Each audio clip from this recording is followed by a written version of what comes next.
დღეს ვამზადებ ჩიბურეკს თხელი ხრაშუნა ცომით და წვნიანი შეკთავსეთ, რომელიც მომზადებაც არის უმარტივესი.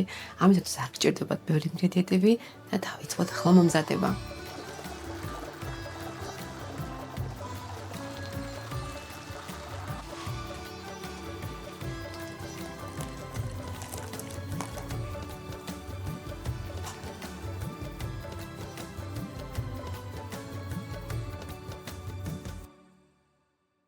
პირველ რიგში უნდა მოვამზადოთ ცომი, რისთვისაც გჭირდება სულ რაღაც რამოდენიმე ინგრედიენტი. გჭირდება 500 გრამი ფქვილი, 2 სუფრის კოვსი სეთი, 1 სუფრის კოვსი ძმარი ან უმჯობესია არაყი, ასევე გჭირდება მარილი 250 მილილიტრი, ადუღებული წყალი. ინგრედიენტების უშემოთვალს ნახავთ დაბლა ინფობოქსში, ჩამოშალოთ უბრალოდ ვიდეო და ყველა ინფორმაცია არის იქ მოცემული. ცომი უნდა მოვზლოთ ადუღებული წყლით და ამასთანავე თუ გექნებათ არაყიც 1 სუფრის კოვსი, არაჩვეულებრივი ცომი გამოვუბრალოთ. მე არ მაქვს, ამიტომ ახლა ჩავანაცვლებ ძმრით. ცომს ავწონი 500 გრამს, საქმე სასწორი მიდევს და ამ რაოდენობიდან გამოდის დაახლოებით 10 ცალი. 70 გრამიანი ჩიბურეკი საშუალო ზომის.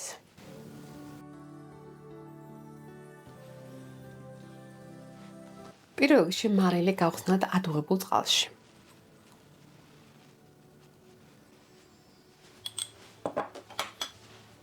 მოვურიოთ კარგად, რომ გაიხსნას. ფქვილს დავუმატოთ 2 სუფრის კოვსი ზეთი.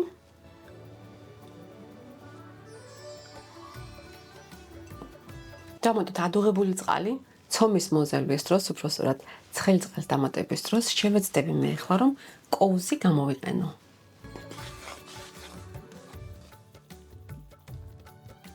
და როდესაც ყველა წყალს დავუმატებთ, ამასობაში წყალიც გაცივდება და შეგვიძლია ძალიან მარტივად ცომის მოზება. ასე რომ ხელსაც არ დაიწყოთ.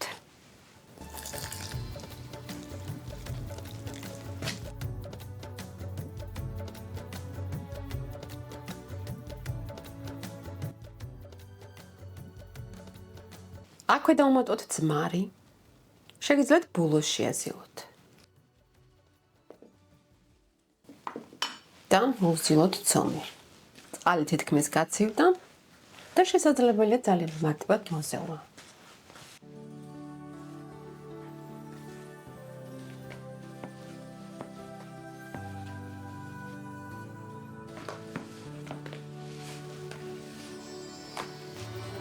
ცომი უნდა იყოს საშუალოზე მაგარი, რომელსაც მოვათავსებთ მაცივარში, სადაც გადაჭდება, შემდეგ კიდევ ერთხელ გადავზელთ და გახდება ელასტიური.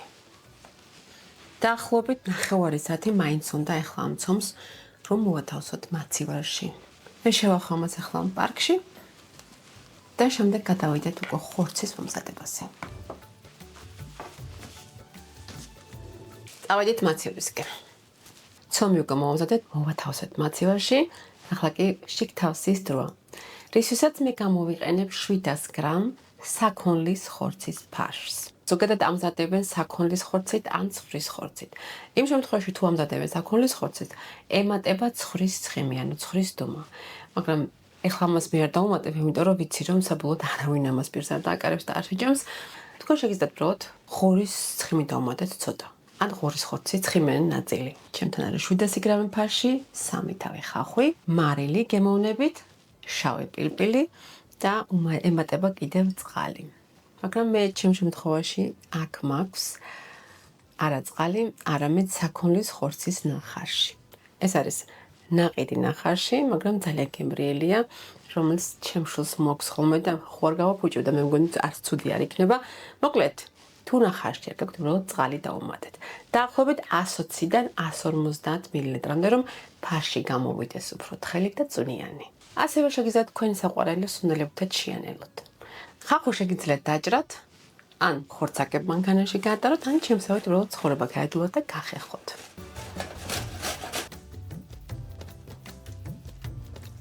წვნიანობისთვის ცოტა მარილი დავაყაროთ, ბევრი არ უნდა. აურიოთ და გავაჭროთ ცოტა ხნით. ფარშს დავუმატოთ ყველა ინგრედიენტი. ხახვი, მარილი, შავი პილპილი და ასევე წყალიან ბულიონი.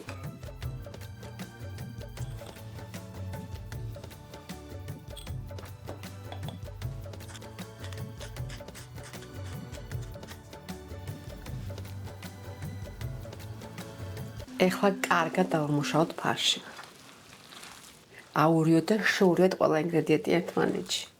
Те რო გითხრათ რომ ჩიბურეკის დიდი მოყვარული ვარ, ნამდვილად არ არის ესე. Ერთ იმას ვიტყვი, ყველაზე კარგი ჩიბურეკი საქართველოში სად იყიდება, იმიტომ რომ იმდენი ხნის წამოსული ვარ, მე უკვე 24 წლის წამოსული ვარ საქართველოს, ამიტომ ეს ნამდვილად არ ვიცი. ყველაზე მეტად რა მომწონდა იცით? მე დამთავრებული მაქვს პირველი მუსიკალური სასწავლებელი სოლოლაკში. და იქიდან რო ჩამოვვლეთ ხოლმე, არსებობდა ესეთი კაფე ნიკალა. სადაც მაკარონი იყო ხოლმე ხორცით.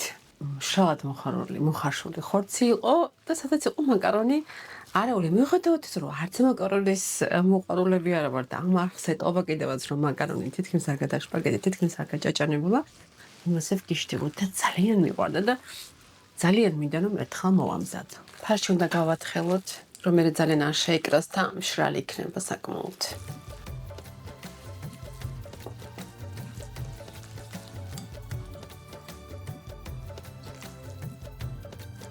შესწორებას გავაკეთებ ახლა 150 მლ-ის მაგივრად წაიღო დაახლოებით 250 მლ სითხე ჩემთან. ცომი მაცივარში დების შემდეგ გადავზულოთ ერთხელ და ის იქნება პრიალა. ძალიან უხდება ზოგადად როგორც ხინკალის ცომს, ასე ჩიბურეკის ცომს, ხაჭაპურის ცომსაც უხდება მაცივარი. ვენახეთ როგორი პრიალა და ელასტიური ცომი არის. დავაცადოთ კიდევ დაახლოებით 10 წუთი, რომ გადაშდეს ცომი, თორემ გასაბრწყებლად იქნება რთული. შემდეგ სიგრძეზე გავჭრათ ურად. როგორც უკვე ხედავთ, ქროს არ ვიყენებთ საერთოდ, იმიტომ რომ იმდენად კარგი ელასტიური ცომი რო საერთოდ დაჭირდება. ნუ შეიძლება გაბრწყლების დროს დაგჭირდეს. ნახოთ. სასწორი მოვიმარჯვოთ და ჩემმა სასწორმა დალიეს სული მაინდამაინც ეხლა ამ წუთას. შუაზე გაჭრილ ცომი კიდე დავჭრათ შემდეგ 5 ნაჭრებად რომ საბოლოოდ გამოგვივიდეს დაახლოებით 10 ცალი 70 გრამის გუნდები. შეგიძლიათ რა თქმა უნდა თქვენ უფრო დიდი მოამზადოთ ან უფრო პატარები. სანამ ყველა ცომი გაბრწყლდება, თავზე გადააფარეთ აუცილებლად ან პარკში შედეთ რომ არ გამოჩრეს დანარჩენი გასაბრწყლებელი ცომი. ცოტა შრომატევადი არის ახლა ეს ნაწილი, მაგრამ რას იზავთ? სიამოვნება მოითხოვს სხვას. შეგიძლიათ რამოდენიმე ერთდროულად გააბრწყლოთ, მაგრამ ყველას გაბრწყლებას არ გიჩვენთ, იმიტომ მე შესაძლებელია რომ გაშრეს ცომი. მე ხარ რამოდენიმე 3 წელი გავაბრწყლებ, ეს არის მე-4 და დავიწყებ უკვე შეწვას, ფაშის ჩადებას და შემდეგ უკვე შეწვას.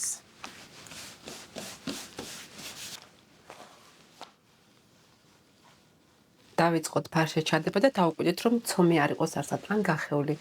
ან სადმე ესეთი ნახრეტი გქონდეს, იმიტომ რომ მთელი წვენი გარეთ გამოვა და ფარში გადავანაწილოთ, ბევრი არ არის საჭირო. ასევე აუცილებელი რომ კიდეებამდე არ მივიყვანოთ, თორემ შემდეგ შეკვრად გაგვიჭირდება ცომის.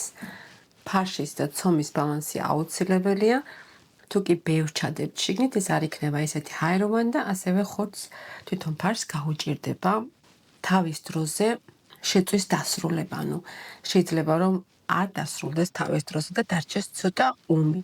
და არ არის აუცილებელი ძალიან ბევრი რომ ჩაიდოს შიგნით. ეს კიდეები აუცილებლად დაუკვირდით, რომ თავისუფალი დარჩეს და აქამდე არ მიიყვანოთ. შემდეგ გადავკეცოთ და კარგად შევკრათ. აი, ძალიან კარგად უნდა შევკრათ. თუ კი არ მოგწონთ გვერდები, უბრალოდ შემოჭერით.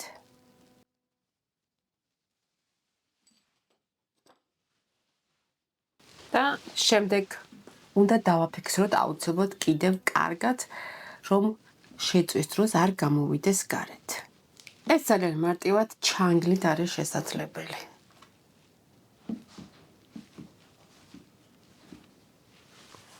კიდევ ერთი ცალი ავიღოთ, აი აქ უკვე ვხედავ, რომ ცომი ცოტა გაფუჭებულია და შევაერთოთ.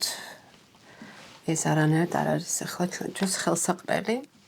კიდევს ვტოვებთ ცარიელს.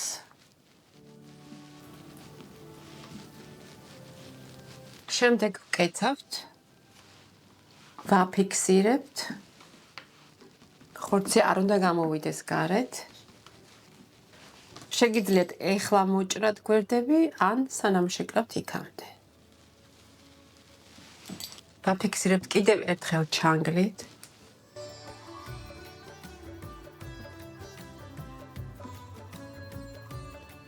შესაძლოა გჭირდება ბლომად ზეთი და დიდი განიერი დაფა.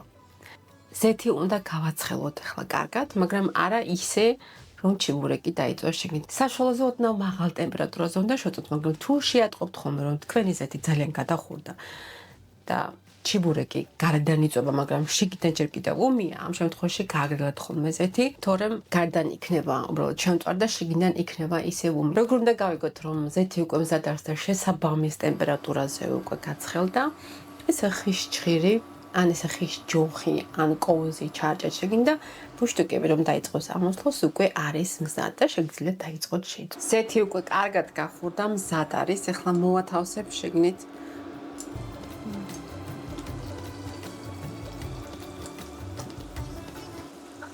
შევწვათ ერთი მხრიდან დაახლოებით 2 წუთი და მეორე მხრიდან დაახლოებით 2 წუთი.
მოვიდა გასინჯის დრო, ჩვენი ხრაშუნა უქროსფერი ჩიბურეკების თხელი სიფრიფანა. ძალიან გემრიელი გამოვიდა. ისე შესაძლებელია სვანური მარილიც ასე მგონია, რომ ძალიან უნდა მოუხდეს. თურმე არ მწოდნია ამის გეუბნები, იმიტომაც არ მომწონდა.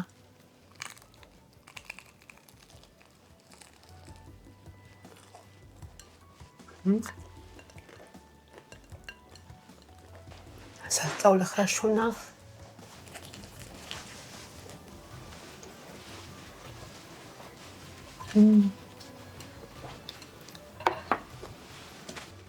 ძალიან გემრიელია.